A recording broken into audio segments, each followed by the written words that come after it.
If the silence of the shadow arises from repression, and the silence of the sage arises from fullness, then there is another kind of silence, especially painful and deeply rooted in the psyche. This is the silence of the child archetype, the inner part that holds our childhood experiences, traumas, and needs. The archetype of the child represents not only the real child we once were, but also the universal image of the child, present in the cultures of all peoples. It is a symbol of innocence and vulnerability, new beginnings and potential possibilities, immediacy and openness to the world. But when this archetype is traumatized, it can create a particular form of silence, a silence of helplessness and hopelessness. The child within us falls silent when their needs are systematically ignored, their feelings are devalued, and their voice is unheard. Think of a real child who tries to tell adults about their problems but receives responses like, "Don't make things up, it's not that bad. Stop dramatizing. I don't have time for this nonsense." Time and again receiving such reactions, the child learns to be silent. They understand that their feelings and thoughts don't matter, that their voice won't be heard. This experience does not disappear with age. It remains in the psyche as a wound, as a model of relationships with the world. And in adult life, a person continues to remain silent, even when they have the right and opportunity to speak. Silence becomes a habitual reaction to situations where one needs to assert their needs, express their opinion, set boundaries. The silence of the wounded child has special characteristics. It is a quiet, hopeless silence filled with unspoken pain. It is the silence of a person who wants to speak but does not believe they will be heard, who has something to say but does not feel entitled to their voice. Remember the person who cannot say no, even when their requests violate their boundaries, or the one who does not express their desires, fearing rejection or judgment, or the one who endures disrespectful treatment, unable to find words for protest. In all these cases, behind the silence lies the wounded inner child. The trauma may be related not only to the devaluation of feelings, but also to a direct prohibition on expressing them. Boys don't cry. Good girls don't get angry. Don't air your dirty laundry. These and similar messages create an internal censor that prevents the expression of certain emotions and needs. As a result, a person learns to remain silent about the most important things. Their inner child believes that their feelings are shameful, their needs are selfish, and their voice doesn't matter. The silence of the wounded child is particularly tragic because it deprives a person of contact with their spontaneity, creativity, and vitality. The child within us is a source of joy, curiosity, and the ability to marvel at and appreciate the world. When this archetype is traumatized and plunged into silence, life loses its colors. Healing this silence begins with creating a safe inner space for the child. One must learn to hear its whisper, notice its unspoken needs, and understand the language of its body and emotions. Jung spoke about the necessity of dialogue with inner figures, with the archetypes of one's own psyche. In the case of the wounded child, this dialogue is especially important. It is necessary to establish contact with it, to find out what made it silent, what words it could not utter, what feelings remained unexpressed. This process requires patience and self-compassion. The wounded child will not speak up right away. He does not trust, he is afraid, he is used to being ignored. But gradually, receiving recognition and support, he begins to find his voice. And when the inner child finds its voice, the external life of the person transforms as well. They become capable of expressing their needs without guilt, setting boundaries without fear of rejection, expressing their feelings without fear of judgment. Silence ceases to be forced. It becomes a choice, not the only available reaction. A person gains the ability to discern situations where it is worth speaking up, and where it is truly better to remain silent. The healed inner child brings not only the ability to express one's needs, but also spontaneity, creativity, and joy into life. It restores the capacity to be amazed and to admire, to play and to experiment, to believe and to trust. The transformation of the silence of the wounded child is a movement from helplessness to strength, from shame to acceptance, from isolation to connection. It is the restoration of the right to voice not only to the inner child, but to the entire personality. Because often it is through childhood trauma that the general pattern of one's relationship with their voice and their right to be heard is established. By healing the silence of the inner child, we heal a much broader spectrum of relationships, with ourselves, with others, and with the world as a whole. And then silence ceases to be a prison. It becomes a space of possibilities, a conscious choice, an expression of inner freedom. Not the absence of a voice, but one of its forms of expression. There are times when it seems like you no longer exist, as if someone tore a page out of a book and you no longer understand what the story is about. What was familiar has crumbled. What you believed in has withered. What you stood on has cracked. And inside, a quiet voice echoes, "I am broken." But this is not the end. This is the beginning. The real, true beginning. Because a person doesn't break, they unfold. The mask has cracked. The excess has gone.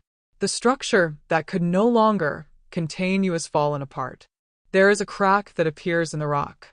And it is not about destruction. It is about space. Through it, light sprouts. Through it, rain seeps. Through it, something begins to breathe for the first time. You are not broken. You are unfinished. What hurts now is not proof of defeat. It is the ink with which a new page is being written. A page without lies. Without the masks you wore to fit in. Without the fake everything is fine. Without the roles that drained your strength. You are in the midst of a great transition. This is not a defeat. This is an initiation. This is the moment when the old text has ended, and the new one has not yet begun. But it is already close. And its main character is not broken. He just can no longer be as he was before. What broke inside you is not the core. It's just what you were holding artificially, what had long been yearning to be free. And now it has come out, to let the true, deep one breathe. The one who has been waiting all this time. You can hold on to an imaginary wholeness for a long time, but only in the fracture does the real emerge. Strength is not in not cracking. Strength is in allowing yourself to be alive. Imperfect. Unfinished. And it is in this that your truth lies. Powerful conclusion. A crack is not a defeat. It's an invitation. Where everything has cracked, the real story begins. Not the one they expected from you, but the one you came into this world for. From a young age, a person is imposed with the dream of completeness. To be ready. Formed. Correct. And many unconsciously live with the feeling that there will come a moment when everything will fall into place. Inner peace, stability, clarity, strength, and then real life will begin. But completeness is a myth. It's an idea that kills the living. Because everything that breathes is in motion, in change, in imperfection. And it is in this change that life exists.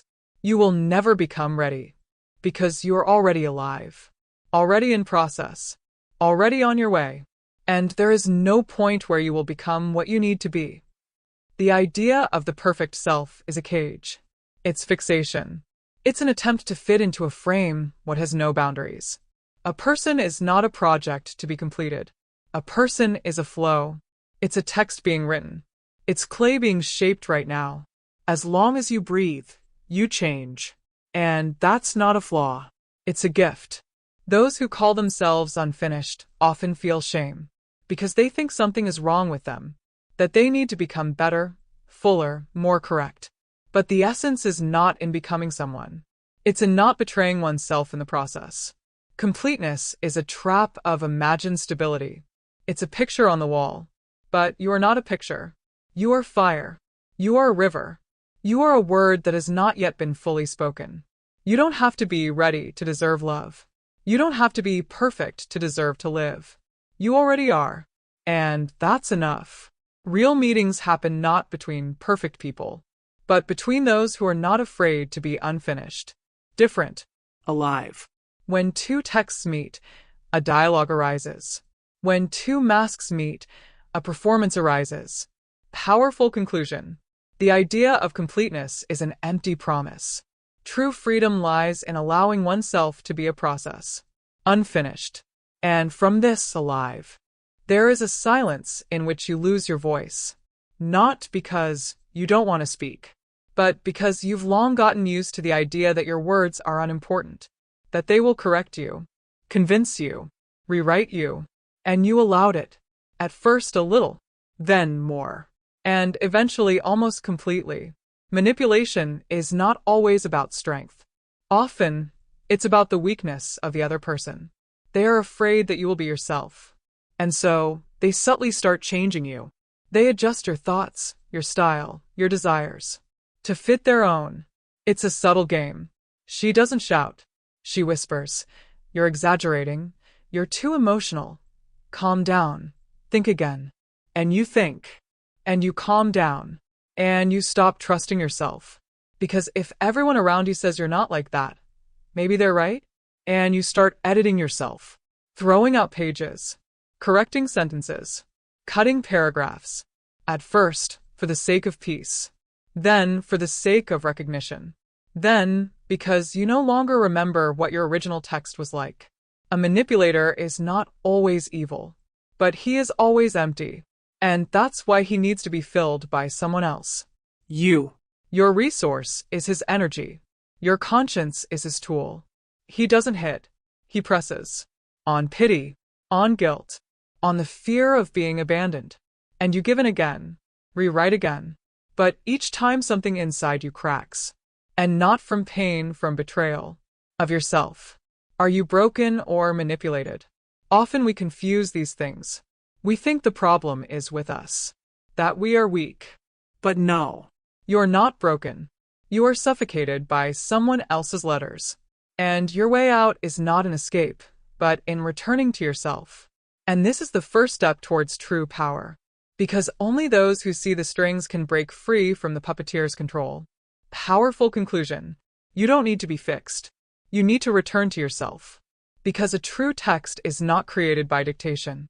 It is born from within, where your truth lives. There is someone in you who is still waiting. Not for money. Not for recognition. Not for power. But for simple warmth. A gaze that holds no judgment. A hand that doesn't reach out to change, but simply holds. This is not a fictional image. This is your inner child. She is not weak. She is alive. She was born long before all your roles. Back, when you simply existed. Before you were labeled right or wrong. Before you learned to stay silent to avoid upsetting. To smile when it hurts. To say it's okay when inside you're screaming. This part of you still breathes. Somewhere beneath the armor you put on to survive. Beneath the sarcasm. Beneath the self-control. Beneath the habit of being strong. But it hasn't disappeared. It has just gone silent. It sits somewhere deep, huddled in a corner, hugging its knees. And waits. She waits for you to finally see her. Not as a problem. Not as something childish, shameful, or naive. But as a source of life. Because it is from her that you draw joy. True joy. Not the kind that comes from achievements, but the kind that comes from the air. From the trees. From the eyes. But you were taught differently. Taught to be an adult. Composed. Productive. Controlled. And you cut her off. And moved on. Drier. Wiser. But emptier. And then you seek the love that is missing. In relationships where you are once again unseen. In work that never satisfies. In achievements that become a burden. And you don't understand why it feels so empty. Because that child is still waiting. And as long as you ignore them, you are a stranger to yourself. Returning to her is not weakness. It is strength. Because only those who accept their vulnerability can become whole. Only those who embrace their small self stop demanding this from the world. And then something shifts. You stop pretending to be strong. You become real. Not perfect, but warm. And this warmth starts to flow outward. Not because someone allowed it, but because you no longer forbid yourself from being alive. Powerful conclusion. Your wound is not a weakness. It's a place where life still awaits. Not someone to be raised, but someone to be heard. Because as long as your inner child remains silent, you are merely a shadow of your potential. The world taught that strength is control. Over yourself. Over others. Over events. That the strong are those who never tremble, hesitate, or give up. And you believed it. And you tried. To become a rock. To become armor. To become a system where everything is in its place. But one day, everything cracks. Not because you are weak, but because control is an illusion. Control is an attempt to escape from fear, from chaos, from the helplessness you once felt and vowed never to feel again. But life is not a line. It is like a river. You can't squeeze it into a plan. You can't stop it with logic. It flows. And true strength is not in holding the current, but in learning to swim with it. True strength lies in contact with yourself, with your emotions that you were once afraid of, with your boundaries that you long overlooked, with your pain that you avoided for years. The ability to be in contact with yourself is not softness. It is courage, because only those who do not run away can be present. Strong is not the one who does not cry. It is the one who cries and does not lose dignity. It is not the one who is not afraid, but the one who moves forward despite fear. It is not the one who controls, but the one who trusts. Their inner core, their intuition, their deep knowledge that they will withstand anything, even chaos. Control is a prison. Contact is freedom, because when you are in contact with yourself, you stop hiding. You no longer waste energy on a mask. And this saving gives you true strength, not showy, but deep, quiet, unwavering. The kind that cannot be taken away because it does not depend on circumstances. Contact with yourself opens the door to contact with others. Without games, without manipulations, without distance. Only then does true understanding and true presence emerge. And then it is easy to be near you, not because you are soft, but because you are genuine. And in this genuineness lies the greatest support. Powerful conclusion. True strength is not in controlling everything. It is in being in touch with all that you are. For only those who fully accept themselves become a source of strength that does not destroy but revives.